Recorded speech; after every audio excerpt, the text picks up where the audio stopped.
My name is Jordan Cole, and I will never forget the sound of my front door being hit so hard it rattled the hinges at 2 in the morning.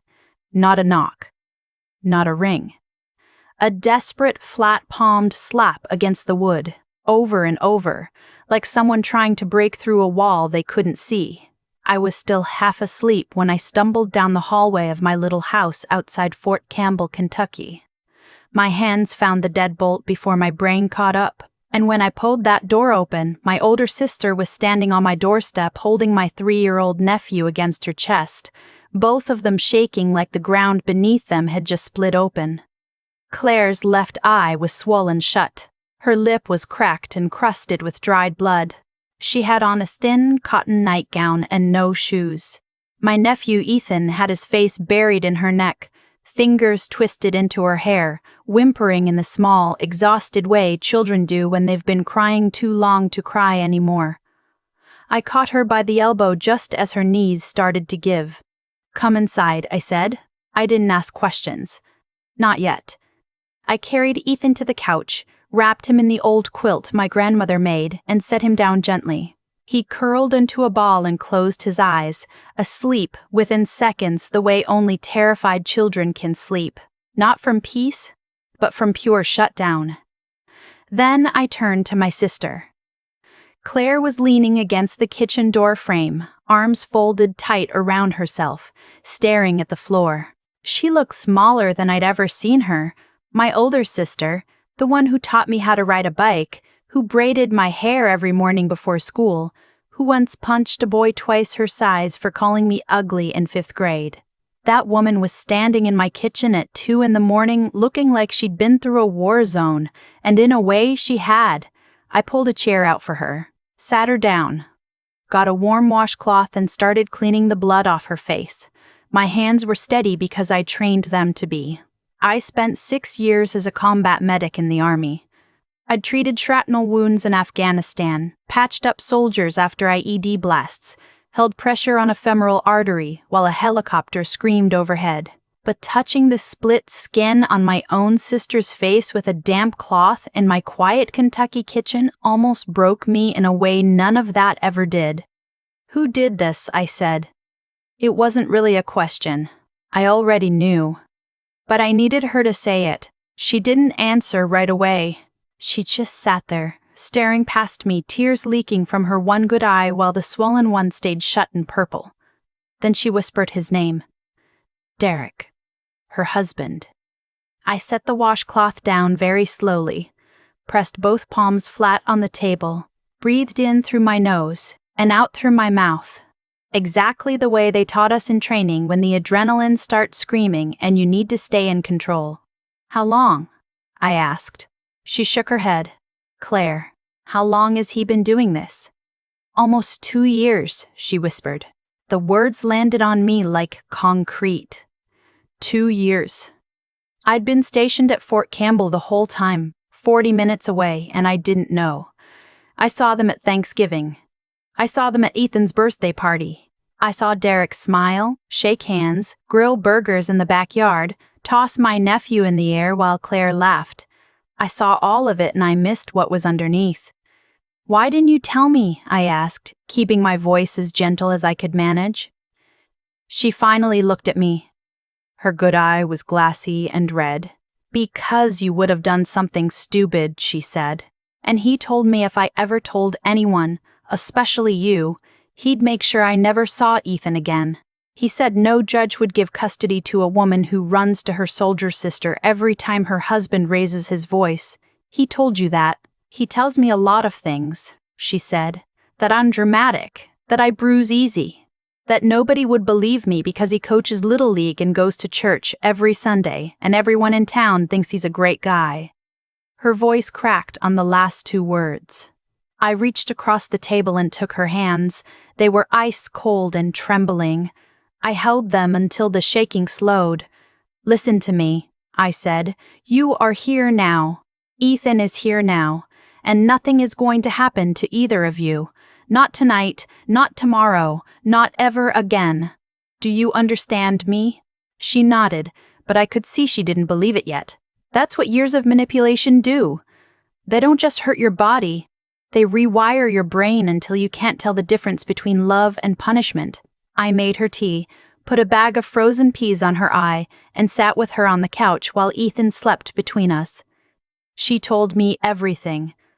Not all at once, but in pieces, the way a shattered plate falls, fragment by fragment.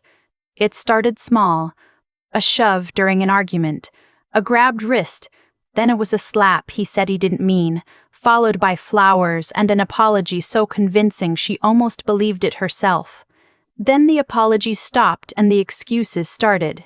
You made me do it. If you'd just listen. If you weren't so sensitive. If dinner was on time. If the house was cleaner. If you didn't talk to your sister so much. He isolated her, cut her off from friends, monitored her phone, took her name off the bank account so she had to ask for grocery money like a child. He never hit her where people could see except tonight. Tonight, he'd been drinking more than usual, and she'd made the mistake of asking him to keep his voice down because Ethan was sleeping. That was it. That was the crime. A mother asking a father to be quiet so their son could sleep. He grabbed her by the hair, she said, voice flat and distant like she was reading a weather report. Slammed me into the bathroom door. I hit the counter on the way down. When I tried to get up, he kicked me in the ribs. She lifted the hem of her nightgown. The bruise on her side was deep purple, almost black, spreading across her ribs like spilled ink. Where was Ethan? I asked. He woke up, she said, and her voice finally broke. He was standing in the doorway watching. He just stood there, Jordan. He didn't even cry. He's seen it so many times he doesn't even cry anymore. That sentence destroyed me. Not the bruises, not the split lip, not any of it hit me as hard as the image of a 3-year-old boy standing in a doorway, watching his father beat his mother and being too used to it to cry. I stood up and walked to the kitchen. Poured a glass of water I didn't drink. Pressed my forehead against the cool cabinet door and closed my eyes. I let myself feel everything for exactly 30 seconds. The rage, the guilt, the grief, the white-hot urge to drive to Derek's house right then and show him what it feels like to be on the receiving end of someone who actually knows how to fight. Then, I put it away, locked it down, because anger without a plan is just noise, and my sister didn't need noise. She needed a mission. I walked back to the living room. Claire was stroking Ethan's hair, tears dripping silently onto the quilt.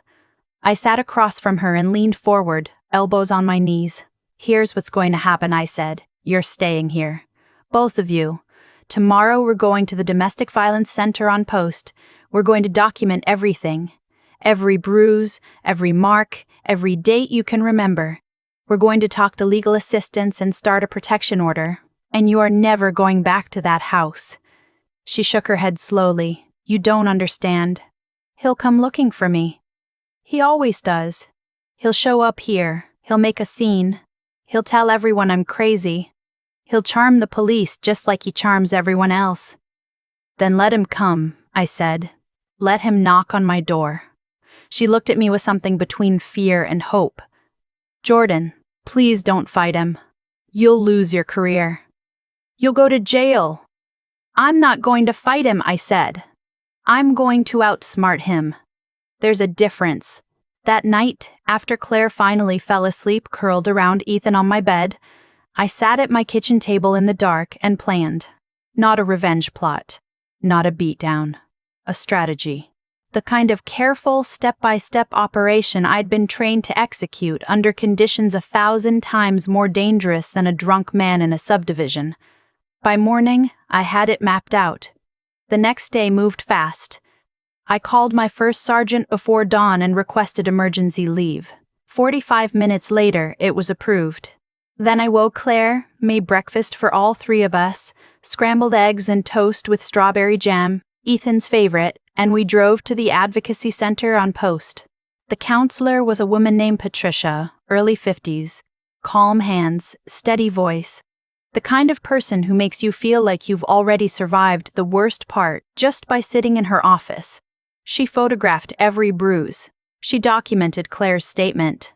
She walked us through the protection order process, the legal timeline, the resources available. Claire cried through most of it, but she didn't stop talking. That was the bravest thing I'd ever seen, braver than anything I witnessed in combat. A woman sitting in a fluorescent-lit office telling the truth about the man she'd loved, knowing that the truth would burn her old life to the ground. When we walked out, Claire squinted in the sunlight like she hadn't seen it in years. Maybe she hadn't. Not really. That afternoon, while Ethan napped on a blanket in my backyard, Claire and I sat on the patio and I told her the rest of my plan. "Here's the problem," I said.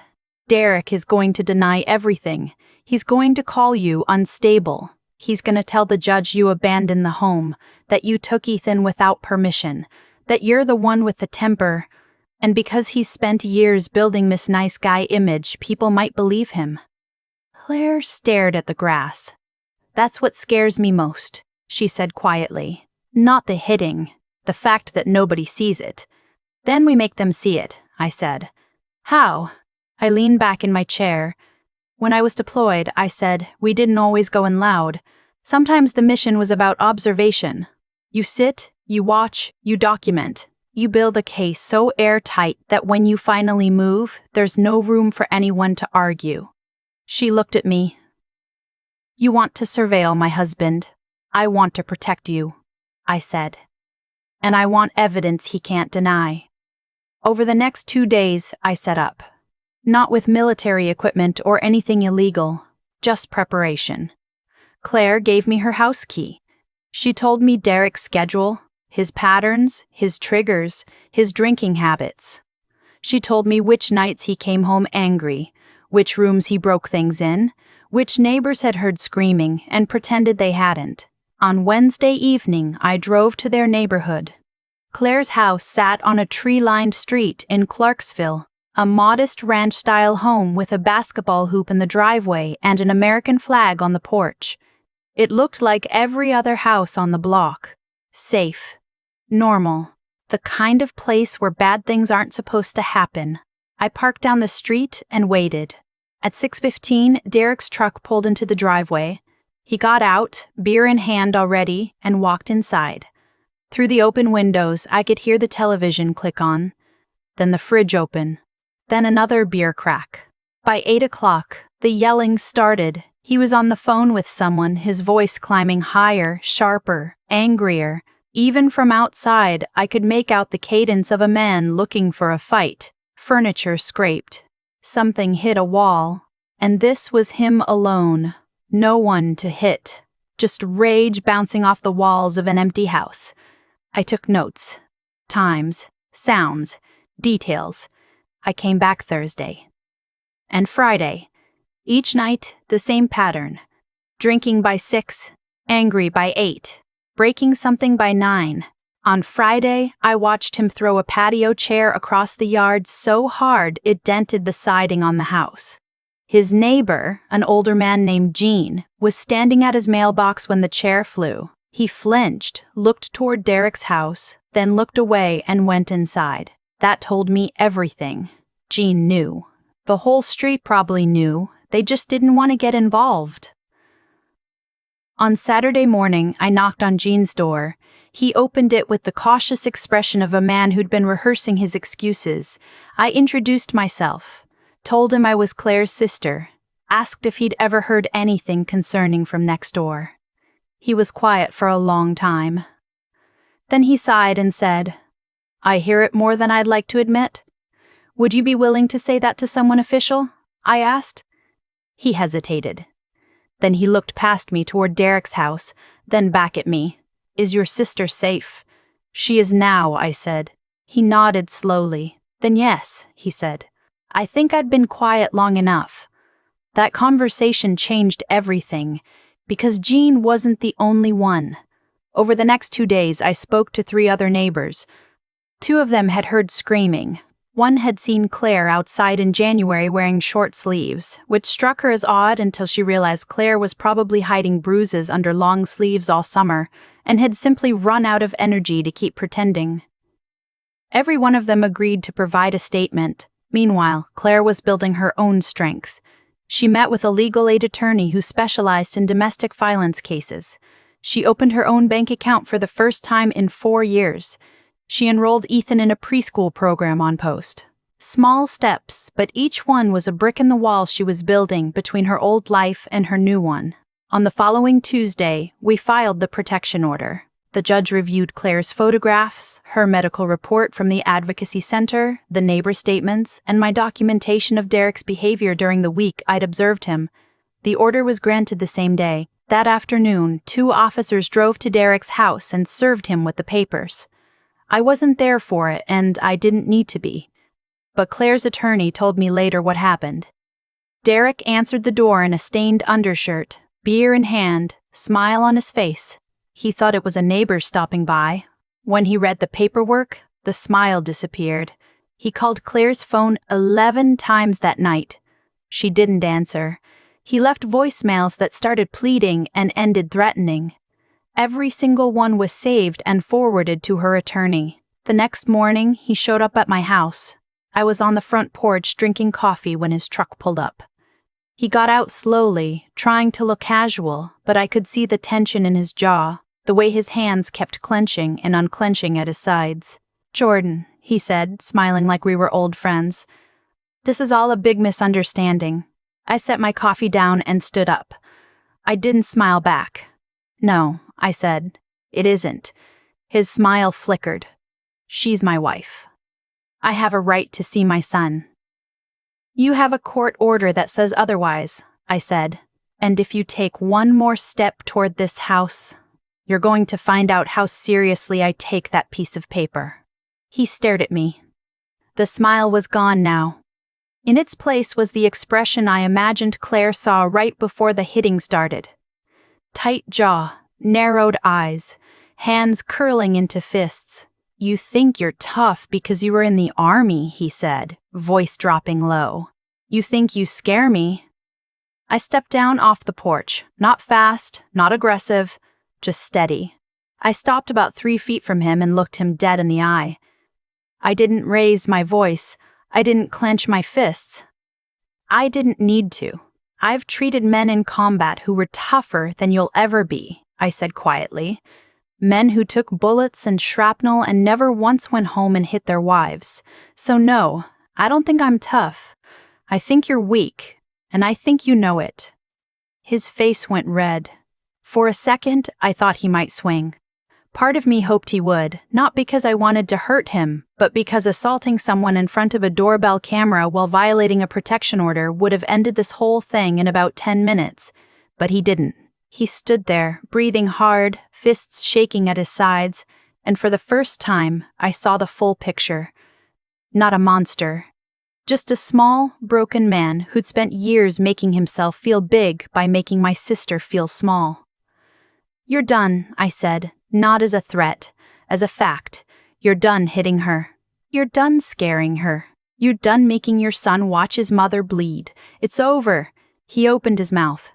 Closed it. Opened it again. "She needs me," he whispered. "No," I said. "She needed someone who loved her. You gave her something else." He stood there for a long moment, and then something cracked behind his eyes. Not anger, not defiance, something deeper. The kind of fracture that happens when a man finally sees himself clearly and doesn't like what he finds. He walked back to his truck without another word, got in, sat there for a full minute with his forehead resting on the steering wheel. Then he drove away. He didn't come back. In the weeks that followed, the legal process moved forward. Claire's attorney filed for emergency custody. Derek didn't contest it. A temporary separation agreement was signed. Derek was ordered into a batterer's intervention program and mandatory alcohol counseling. He showed up to every session. I didn't know if that meant he was changing or just afraid of jail time, and honestly, it wasn't my problem anymore. My problem was Claire. My problem was Ethan. My problem was making sure the two of them had a life worth living on the other side of all this. And slowly, painfully, beautifully, they did. Claire started working at a veterinary clinic near Post. She'd always loved animals, but Derek had told her she wasn't smart enough for a real job. Turns out, She was the best tech the clinic had ever hired. The vet told me so himself when I brought my dog in for a checkup. Ethan started talking more. He'd been quiet before, not shy, not reserved, just quiet in the way children get when they learn that sound draws attention and attention draws violence. But in my house, with no slamming doors, no shouting, no fear, he slowly opened up. He laughed at cartoons. He asked why the sky was blue. He told me he wanted to be a firefighter. One morning, he crawled into my lap while I was reading the news and said, "Aunt Jordan, your house doesn't yell." I held him so tight he probably thought I was the one who needed comforting. By late summer, Claire found a small apartment in town. 2 bedrooms, a little yard for Ethan, a porch with a swing. I helped her move in on a Saturday carrying boxes while Ethan ran circles in the empty living room, his sneakers squeaking on the hardwood. When the last box was unpacked and the sun was going down, Claire and I sat on her new porch swing, drinking iced tea and watching the fireflies blink in the yard. "I keep waiting to wake up," she said. "You're awake," I told her. She turned to me. "I spent 2 years believing I deserved what he did," she said quietly. 2 years thinking if I just tried harder, cooked better, talked less, maybe he'd love me the way he promised. And then you opened your door at 2 a.m. and you just said, "Come inside," like it was the simplest thing in the world. "It was," I said. "It's the simplest thing in the world." She leaned her head on my shoulder. We sat like that for a while, 2 sisters on a porch swing, listening to the crickets and the distant hum of a town settling in for the night. Then she said something I'll carry with me for the rest of my life. "You didn't just save me from him," she said. "You saved me from the version of myself he created, the one that believed I was nothing. You reminded me who I was before." I didn't say anything. I just held her hand and watched the fireflies. A few weeks later, Ethan started preschool. I drove him on his first day because Claire had an early shift. He sat in the back seat in his new backpack, kicking his feet against the seat, chattering about dinosaurs and his teacher and how he was going to make a best friend on the very first day. When we pulled up to the school, he unclicked his seatbelt and leaned forward between the seats. "Aunt Jordan." "Yeah, buddy. Is Mommy happy now?" I looked at him in the rearview mirror, those big brown eyes so much like Claire's, watching me carefully. "Yeah," I said. "Mommy's happy now." He smiled, the kind of pure, unguarded smile that only a child who finally feels safe can give you, and jumped out of the car. As I watched him run toward the school doors, backpack bouncing, I sat in the parking lot for a minute and cried. Not sad tears, not angry tears. The kind of tears that come when you realize the worst part is over, when you see a little boy running toward something good instead of away from something terrible. That was my victory. Not the confrontation on my porch, not the protection order, not the moment Derek's composure finally broke. Those were necessary steps, but they weren't the point. The point was a 3-year-old boy running into school with a smile on his face. The point was my sister standing in a veterinary clinic, competent and valued and unafraid. The point was a porch swing at dusk and a voice that no longer shook when it spoke. A breeze doesn't always look like what you think it looks like. Sometimes it lives in a nice house with an American flag on the porch. Sometimes it wears a polo shirt and coaches Little League. Sometimes it sits next to you at Thanksgiving dinner and passes the gravy, and no one suspects a thing because the bruises are hidden and the silence is practiced, and the smile is rehearsed. But silence has an expiration date, and it expires the moment one person, just one, refuses to look away. If you've ever been that person, or if you've been waiting for that person to show up, I want you to know something. You are not crazy. You are not dramatic. You are not too sensitive. You did not cause this, and you do not have to survive it alone. If you're listening to this and something in your chest just tightened, if some part of this story felt a little too familiar, I hope you'll talk to someone, a friend, a family member, a hotline, anyone. Because the door is always there. Sometimes you just need someone on the other side to say the simplest, most powerful words in the world. Come inside. If this story moved you, I'd love to hear your thoughts. Share your own experience in the comments if you're comfortable. And if you want to hear more stories about ordinary people finding extraordinary courage, stay with us, because no one should ever have to face the dark alone.